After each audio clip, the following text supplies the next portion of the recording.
mbote lisusu bandeko na ngai na bandeko oyo ngai tokutani kaka ndenge tomesana kokutana biso na bino likambo ezalaka ya contrat to signa yango nazali kutu ko rappeler que ndeko na ngai baliangando ko kanisa teke na bosana kio dans cette opération dans ces combats autozo lancé. Je sais que ce n'est pas facile yako convaincre bato parce que bato amitema mabe eroyo bako luka nini bakoti ko bimisa, alors que nous avons besoin de prouver notre capacité.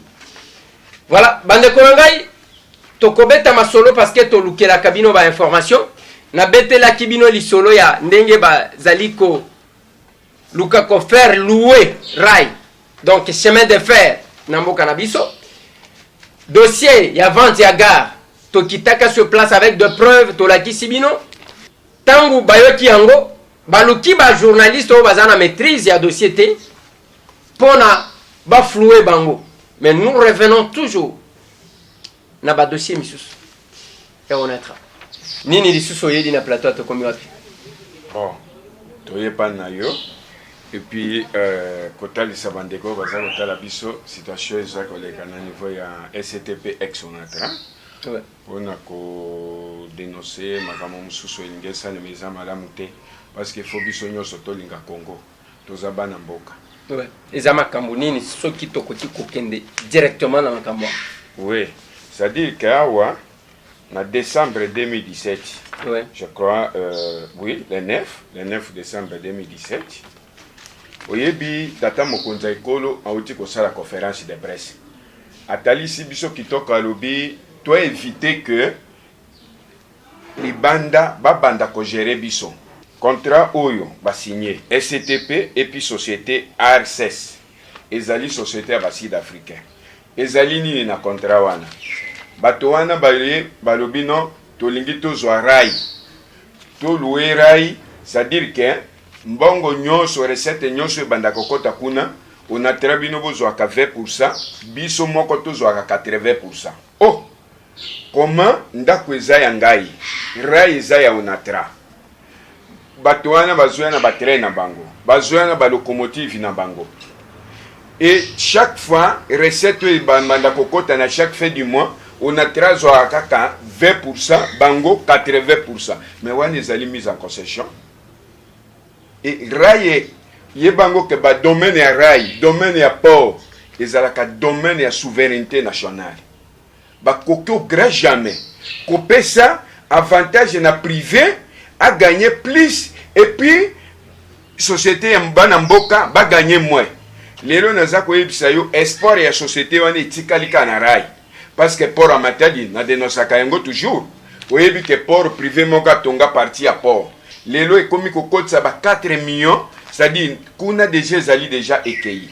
Mais tant que tikali na rai client wana ba privé wana ba société wana RCS ya ba sud africain bango ba yeba lobino on a tiré biso tozuya na batrain na biso to ko engager ba machiniste na biso et même si grève ezali yo on a tiré soki grève ezana on a tiré bino nde bobanda kopesa biso ba anticiper déjà ba ebike voilà eloko ba kosala et ko créer malaise na société voilà batu ba kosala ba grève il faut comprendre mais zandenge wana c'est contrat ba imposer direction générale à signer parce que quoi il faut tout la vérité. Est-ce que pas DG pour bloquer notre dossier RLT à 30 millions et que Bayebisi et Baluino signer contrat ou soko signer témoin tout ça après exaté. Oui, ça va déjà contrat va imposer bango na niveau ya portefeuille. Comment voulez-vous ndeko? Rai ezali souveraineté ya nini ya pays. Aujourd'hui ba port ezali ba domaine hautement stratégique. Comment extérieur kaka ba gérer kabiso, extérieur kaka ba imposer kabiso. Boni privé aye au lieu ezalata 50-50 non bango balobi bakozwa 80%, on a très bino bozela ka 20%. 20% ngeko kota na cote nini? Est-ce que d'abord et puis contrat baké plus loin balobi ba signer ngo pendant 10 ans. Ndeko. Et salama wapi. Dans l'entretemps, ba travailleurs lelo bazana 11 mois d'impayement de salaire. Situation est grave. On a très un monopole à chemin de fer. Tala 11 mois et bongolo bitangu batwana bakoya kozwa. Et ça va domaine hautement stratégique. Jamais extérieur posé biso président uti kwango. Mais comment ba o chef wa nomaka ba koki kona l'exemple wana te. Et tant ba pesi na société wana ndeko. Le contraire la mesoko tangi kokao. Et sa privatisation, il y a chemin de fer et ça finit chemin de fer cueilli. Yango tina biso komeli vice-premier ministre. Ministre charge de revoir de communiquer. Mais papa, yondo la domaine technique. Ozali titre technique. Est-ce que contrat oyo ba signé yo yebi yango? Il faut que tu la liboso, tu as de 2016 et le bas posé on a et puis le contrat est signé, bah le bilan et dali 10 ans. Et puis on a un comité pilotage. Bango 3 personnes, on a 3 personnes, bango de sikoyo, ba banda ko gérer gestion et recommande. Ce qui mbonge koti, bazui 80%, ba pesi na ba privé bazui 20%, ba pesi na onatra. Ndeko. Conséquence asipura iba accès salemi. Nana kozwa charge. Ah ba yenete. Conséquence nango ba kolongola ba agent na misala. Si ba koluwe c'est ce qu'on fleuve. Oui, non, mais tout ça nungu. Même port de Kinshasa na PTF baza na projet wana aloué sango toujours na ba 20% toza koyoka parce que non a chaque fois milinge bimaka. Toyaka komonaka. Alors, biloko aboyi ndeko. Nyonso système ezaya pays ezwaka 20%. Oui. Pays mususu ezwaka 80%. 80%. Après on a un contrat ya nani ya ba oyo ya Africa Mall. Oto oti ko dénoncer awa. Comment voulez-vous gare wana et puis ba eka na domaine na ba gare. Gare ba nini Africa Mall azwaka 70%, état congolais 30%. Ouais. Mais système ba pourcentage wuti wapi. Yango tina ndeko to eko éclairer que non. Contrat ezali mise en concession. C'est une totale ici vice-premier ministre José Makila. Tolobino, to 5-6 séances. Parce qu'avant de signer contrat, il fallait partir travailleur, tous à la représenter, total anan. Parce que écoute toucher direct n'intérêt à Bassali. Biso to zalaki consulté. Délégation syndicale bazaki consulté. Ba travailleur peut ba yebité. Comment un contrat à boye privé a loué depuis on a tiré banda jamais. Rai baloué sakate. Et ça domaine notamment stratégique. C'est comme si pour boloué c'est pour na ba privé. Si ma ba privé on est-ce que ba yebi? Est-ce que ba identifier bango bien? Ce qui est réellement to lingimboka. Ndenge mokonzamboka za koroba. Non. Mais stopper c'est les sous possibilité na mais extérieur ba ya les sous ko gérer biso. Ça c'est de un. Deuxième chose ndenge. Na yeb ça qui au dossier Africa Mall. To komelaka chef de l'état. Hein, o yango. Mwana mboka yango to oyo Africa Mall. Oyo Africa Mall yango. Ezana simatir ke mall. Tato Africa Mall simatir mall. To komelaka chef de l'état mukanda yango. To lobaka na mokonza mboka to lobi non. To zonge pa na yo parce que na pays to za na président moko. Est-ce que parce que bayebi que peut-être d'ici pe chef ako remanier et que bakozala te peut-être yango wana mais ce n'est pas normal ba imposer na STP a signé contrat à boy ba travailler situation dramatique. Maintenant on va qui va imposer. Oui. Yozo kanisa qui a eu imposition ou bien il y a eu une volonté délibérée à bas signataire pambate balingi ba se retrouver d'une manière ou d'une autre parce que là on dit 3 personnes au bakozala du côté STP pour éviter banani. Oui. Il faut ezalaka batu moko ba ko se retrouver. Mais naza ko yebisa yo lelo gestion on entra mais ça chaotique. Mbongo eza kokota nano est-ce que eza komona ba travailler lelo bazak o bazo travailler oyebike bakabwani na basi mokolo ba yebisinga bana basepa tata mwasi ya mwasi na ye bana mibale misato bazale pa leki na ye moko epai mwasi epai baza ko traverser une période extrêmement difficile et zo mona na tende na ba 20% ko ya komona non nyoso ane ezali plan na bango ezali mise en concession ya société c'est un plan. Parce que ba ministre batali saki na koyebi na kolakisa na osalo surprise moko awa pomona comment parce que constitution président doit coordonner ce moko boy séparation ya pouvoir les comme même ministre séparation de pouvoir oui. Papa, il y a la principe cher à Montesquieu oui séparation à pouvoir il faut mutuna domaine na c'est connu dans mais ça c'est grave tuna la kisaka ondeko oyebi tolandi de nyamba bandeko na chaîne moko na Molia TV. Balobi ono domaine à Sokopawo wana ba saisir cour constitutionnelle bientôt ba so saisir nini cour suprême de justice. Non, justice c'est ça l'autorité.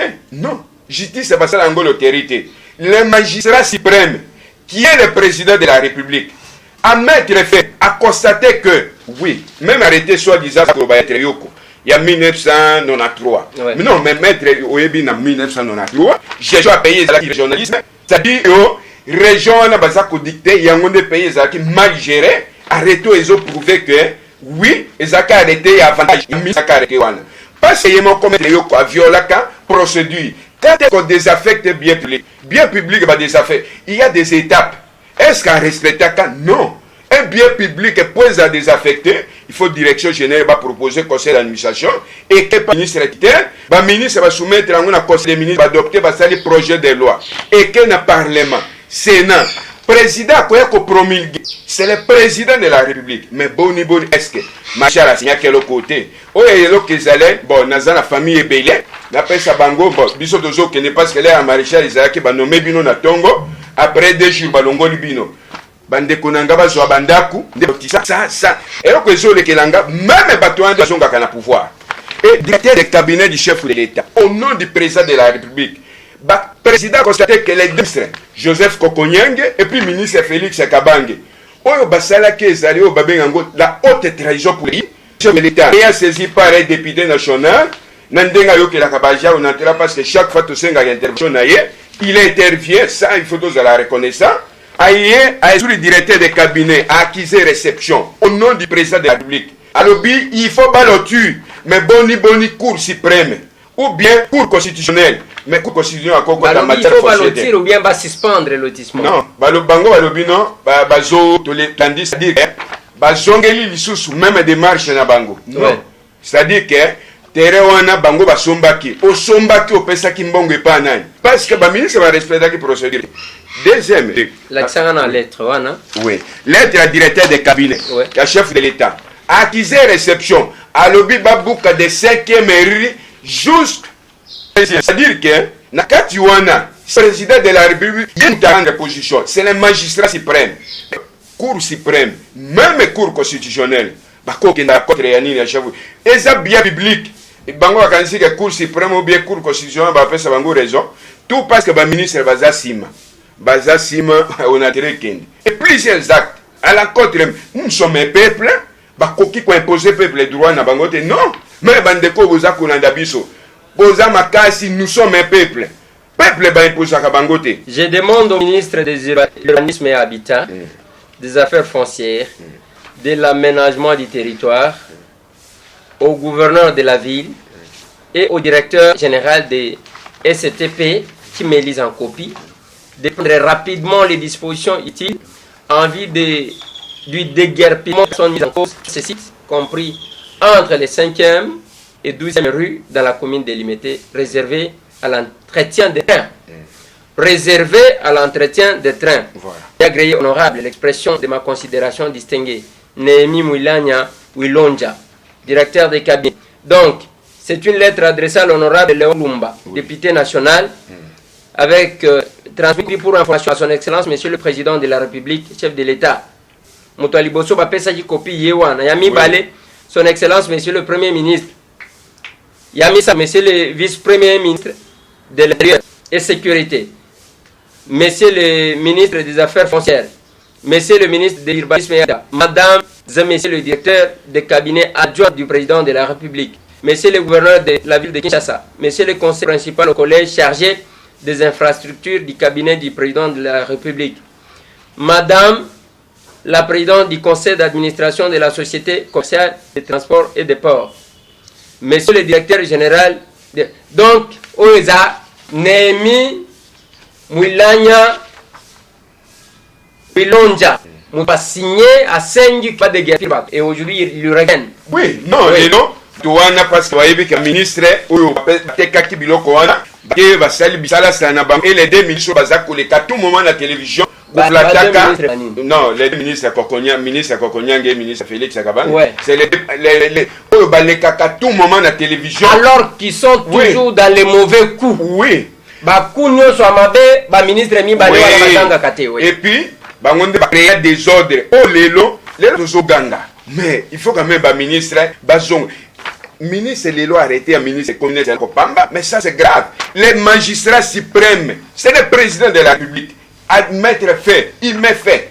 Alors, Bino, parce que désordre eleki bokoselinga makambo ba jugement rendu au nom du chef de l'État même arrêt à cour d'appel ya Kinshasa Market mais c'est un arrêt imprécis et ça avantage ya ba oyo baranda nini wana de gens parce que bazo terrain na sopao président a cessé na dossier alobino dossier oyo ezaleta boité il faut balongola bato pour que batika place wana pour entretien ya batrait oui balobi te que basala et bazongisa tout non jamais exactement et directeur de bien que très bien c'est un avocat à que très bien alobino il faut babuka exact domaine réservé acquise réception au nom du chef de l'État mais conflit les affaires mais cour suprême cour constitutionnelle boya okenda la code non mais n'indimité parce qu'il y a des hauts magistrats au bazaba responsable exact domaine public d'abord va corriger les questions.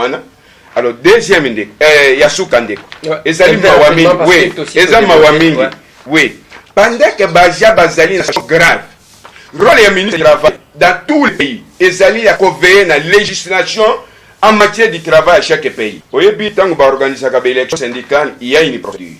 C'est-à-dire ceux qui vont organiser des élections dans par exemple ndenge ministre Bacha Salaka ba élection organisée quelques entreprises vont organiser qui mibeko ilobi il faut d'abord oyo basali nanu te continue na kosala basnel RDA sona c'est d'autres ministre du travail bande au Jeffrem va travailler au Jeffrem ba désavouer délégation syndicale comme ça la koyebisa yo nini ministre a créé dans le monde du travail. Quant à l'organisation des élections syndicales, il y a lieu d'abord de dépouiller les résultats des élections 2013-2016, les publier avant d'envisager la 7e édition des élections syndicales. Très bien.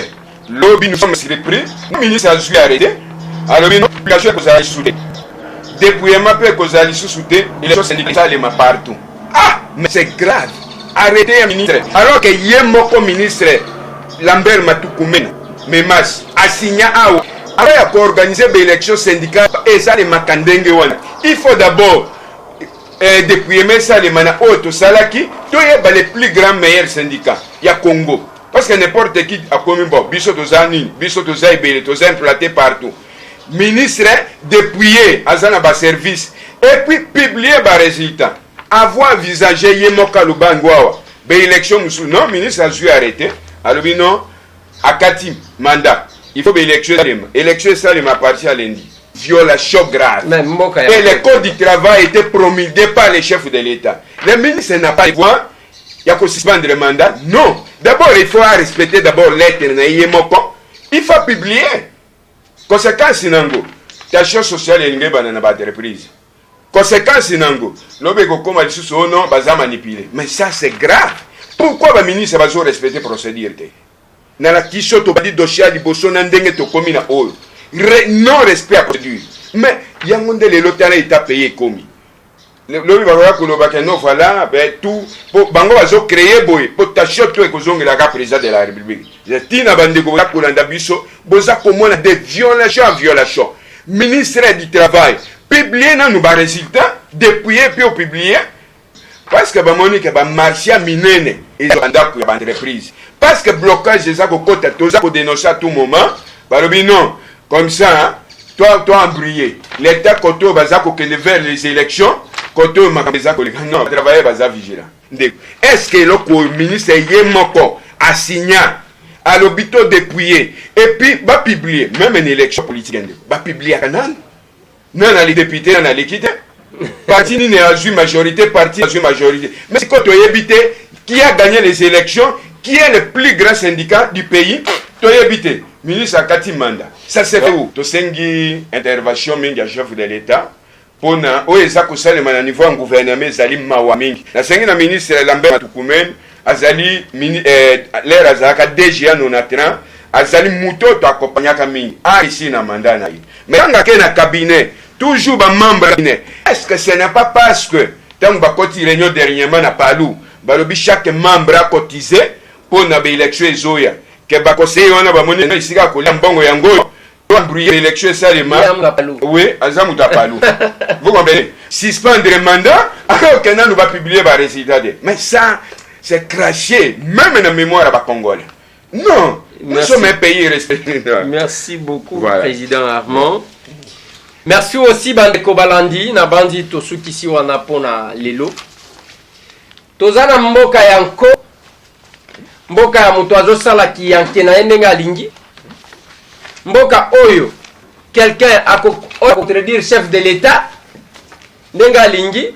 Tomona kiango d'abord na premier ministre a cause arrêté pour na couper sa fonction na ministre ça créer des tensions. Un problème. Likam. Tomona ordonnance ya chef de l'État elongoli mutu dido na ofida na Katanga. Elongoli pona nini? Mais gouverneur ya Kinshasa zongisi na DGRK. Ordonnance ya chef de l'État et maître M. Narcisse na retraite. André Kimbuta yango azongisi. Lelo tozana lettre ya Nehemi ngai etali ngate mbwa swimbwa etali bino moko. Nehemi Mwilanya Wilonja yeyo directeur de cabinet. Attention kitoyebi ke kuna bozo mekana ba poids. Bozo mekana ba poids ya mbwa swimbwa. Nehemi directeur de cabinet à chef de l'État. Aloba makambo ya ba ministre mibale oyo yango ba broja ba arrêté. Koko Nyangi na Kabange Numbi o ba kokosaka batu kotambola kokende bakeko bimisa meme église ya ba autochtone bakimi batu nyonso. On a abrogé leurs arrêtés parce qu'on va spolier tout. Yezongisi Nehemi ngaite alobi il faut zonga pour entretien ya ba train bazo boudé. Tobi ke bozo wele la kidofina na bino bozo wele là. Mais vous devez nous mettre à l'aise, attends. Parce que toza awa bisika tozali. Rai yango ezokeni. Rai ekeni en Afrique du Sud. Opération 80%. 20% ya bapaye. Quand nous avons vu Joseph Kabila Kabange na conférence de presse na ye oyo batu bakendaka biso nyonso tozali kolanda na télévision. Tomonaki un monsieur révolté te ya koloba ke tolingi bapesa ordre te. Tolingi bapesa biso mot d'ordre te. Bakomonela biso te. Ba Belge pona nini tobengaka bango banoko. Tokobenga bango ba cousin. Biso bakomonela biso te. Nous sommes un grand pays. Mais un grand pays, nous sommes en train de tout hypothéquer. Na ba Sud-Africain mabe 80% rai. Bango bazo 80% batonge pa na bango. Biso 20%. Nde ya kofuta ba travailleur. Tonde ya kotonga mboka na biso. Africa Mall, ba mall nyonso à travers le monde, ba tonga kangonga musika. Biso to limito kende kotonga tantôt Africa Mall, tantôt Turc Mall, qui dit vrai les documents contradictoires comme ça. On n'a pas côté les oh je connais les Congotins. Tika kobeta masapo sala histoire na yo. Nehemi Oyo, directeur de cabinet. Aza juriste de formation, c'est un avocat. Je suis sûr que, avant comme lettre Oyo, il a eu le temps de s'imprégner dans le dossier. Je ne pense pas qu'un juriste de son état a comme une lettre qui va le ridiculiser. Les lots battu tout, parce que batu wana bako le gana soko pao. Batu baza simana bango, eza Félix Kabange, na mususu wana Koko Nyangi. Koko Nyangi, secrétaire général adjoint à la majorité présidentielle. Bango li balende bazasim parce que balingi ko désarmer te. Mais mbwa sumwa. Nehemi Mwilanya contre Kabange Numbi et Koko Nyangi. Et ko yinda la majorité. C'est pas possible. Est-ce qu'on a besoin de ce théâtre? Mais tant on ne sanctionne personne, ce sont les mêmes personnes qui reviennent quand nani président Armand Outi Koloba. Ce sont les mêmes personnes qui reviennent. Baibia wa balongo liban. Baibia na kenda komene enquête na Jera na Bwende ya Ebola. À son temps c'était Félix Kabange Numbi qui était ministre de la santé, de santé publique. Si ko tango zotala gestion ya bafol oyo ebimaka ya Ebola. Macabre. Bana Bwende bakoyoka ngai et j'ai les images. Bana Bwende na kenda ti Jera ata eloko moko te tikala souvenir na Bwende. Ata eloko moko te. Batu bakufi ale ba perdre bandako batikali ndengwa. Mais ce sont les individus qui se retrouvent. Le malheur des uns c'est le bonheur des autres. Voilà pourquoi je ne cesse d'insister dans bande konanga ya diaspora que il faut qu'il y ait une organisation. Cette opération auto-lancée, bobenga Maman Pauline Lumumba, bo se lancer nango. Ya wana senya implication ya batu nyonso. Ba Balianga Ndonde Konangai, ba Pacheli Mikobi, ba Maman Nicole na Paris. Bino nyonso tout bande konanga nyonso ya presse, ba Fabien Kouswanika, ba Rich Tempête, ba Maître Donna, ba Pasteur Bobo, ba Maître Dino aux États-Unis, ba Gary Yuele, ba Jibes na Canada, bandeko ba Jano Kabuya, bandeko nyonso tout. Ndeko nanga lisu polele. Ndeko nanga desve, bandeko nanga tout. C'est le moment de s'impliquer. Ba maman nanga nyonso, ba papa nanga nyonso. Ça sert à rien à que toti kalakaka nengwana, toti kala au service d'une minorité qui est en train de nous manipuler. Impliquons-nous, ça sera notre fierté. Parce que tout se fait là-bas dans la diaspora. Projet Oezaya Koya Kominisa Mutawate. Ça se fait là-bas. Bongo, Ezozo na diaspora. Matériel, Eko Somba na diaspora. Ba télévision, Eko Montame na diaspora. Ah, peut-être, Eko Zala Fesso Mogo ya représentativité. Il y a représentation de Kosali. Même ba on attend qui te boli misangai. Ba maman Clémence. On doit s'impliquer pour que le projet Libos. On doit montrer à l'opinion qu'on est organisé. Lelo David, Zogi David, Mosso Nabino, Yewana Zosa la campagne. Ana Kinshasa, les Andé Kobeta, musique Zozonga, Kalamingi Zozonga. Moutouana Bozo Kumisaza Yawat. Bango Baza, au moins Bari, Ivoirien Baza un peu organisé. Mais nous, qu'est-ce que nous faisons? Qu'est-ce que nous faisons? Et qu'est-ce que nous allons laisser à nos enfants comme organisation? Voilà, Bande Konangai. Ministre du Travail. N'a évité. Oyo Lambert Matou coupé memas lokola bango palou balobi ke bakozala na ba candidat tous les niveaux to lukambo wa campagne et il faut mettre les désordres.